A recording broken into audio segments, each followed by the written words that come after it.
Bank of Ghana to say that they are no longer going to give forex or maybe support to importers of rice and poultry and other stuffs. Well, it's not something bad, because at the end of the day, we need to promote our own domestic product.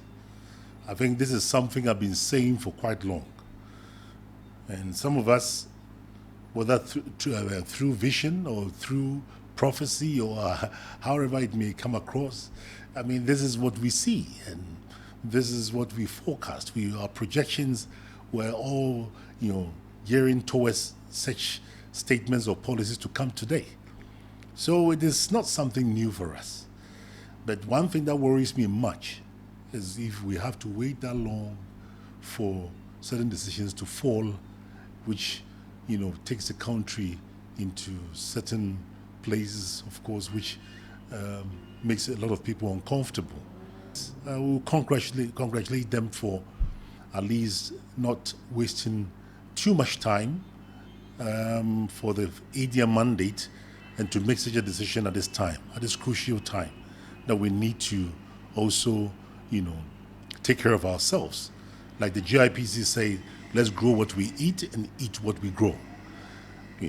This is something I believe that is going to help the poultry industry and to revitalize it again, because AU have made it clear to all of us that they are going to cut down the production of poultry. And this should clearly tell everybody that we need to take care of ourselves. I keep saying COVID-19, the bird flu in Europe, also in Ghana, and also this crisis, this global recession, of course, with the Ukraine and Russia war, has all indicated to us that yes, something big is coming. And I say it, this is not the end of it. There are big things going to come, and that's where we have to be very, very careful, especially taking care of food security. And that is why it's quite very essential for us to produce for ourselves, especially in this poultry sector. The consumption of poultry, it's so big, the imports so big, and the collapse of the poultry farms here locally is not going to help.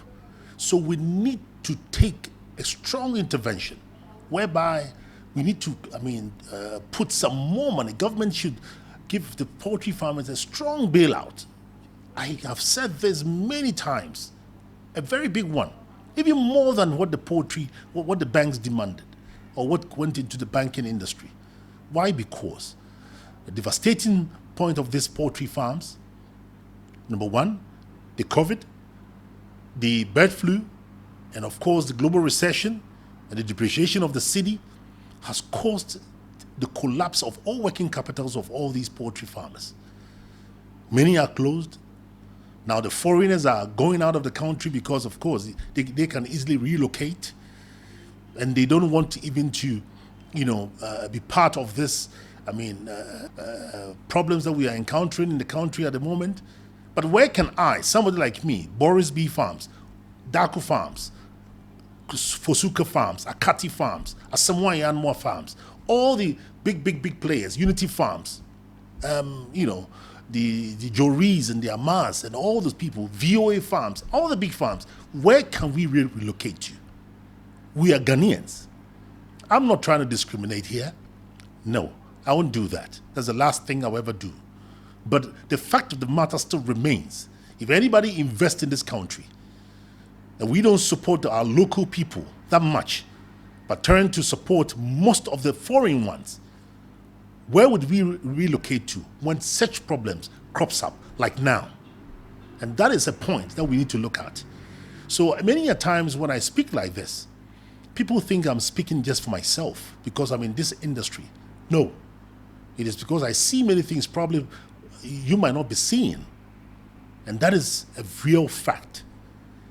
Many are called, pastors are called to churches to open them. So are we also called into the poultry industry. So many a times the Lord opened our eyes to see many things coming. And that is something we need to simply accept. We do understand that we have many things, many poultry farms have collapsed, yes. We may not have enough as we might be looking for, but still we still have quality of chicken that will keep give people better health. Because, for instance, if you talk about my chicken, BBC, Boris Baidoo chicken, which we supplied even to Palace Mall quite recently, all the chicken are gone because people really like the taste of it. All the places we are supplying, all the supermarkets, I mean, the chicken is, they've sold everything, all because of the quality, the freshness of it. Who doesn't want fresh chicken? This is what we are saying as a company, that we want to bring most of the poultry farmers in Ghana to be outgrowers, so we can grow our own local chicken, fresh and tasty, no antibiotics, no vitamins, organic, so we can enjoy to live longer as compared to the artificial growth hormone chicken that are being imported into this country that is causing our kids to have early puberty. There are many factors we can talk about. If we have a bailout whereby all our debts, because most of the farmers, I can say 99.9% as the chairman of the Ashanti Regional Poultry Farmers Association, I can tell you all my farmers are complaining, 99%, 0.9999 are all indebted to many banks. I, myself, as a chairman, I owe a bank. We need to have a bailout where it will give us capital to enable us buy more of the grains on the ground before our neighboring countries come in to buy and take them all out of this country. There are maize, but then we don't have a hand on it because we don't have money to buy enough to take care of our farms, and that is the big problem. The BOG, after you declare not to support these kind of people who are importing rice and chicken, should now focus on helping the poultry industry by giving the chance to the commercial banks to give us a single-digit interest to help us produce more for our country. I don't know why sometimes we don't believe too much in ourselves. We can do it. Yes, we can. Poultry farmers, we're poised, we're ready, and as a chairman, I think I've exhibited that I can do it with the BBC, Boris Baidoo chicken, which most of the poultry farmers are outgrowers to us. Let's put a clear scheme. Let's put a roadmap, a strategy, a 5-year strategy plan where we can do more for ourselves as a nation. And if we do that, we wouldn't be blaming each other.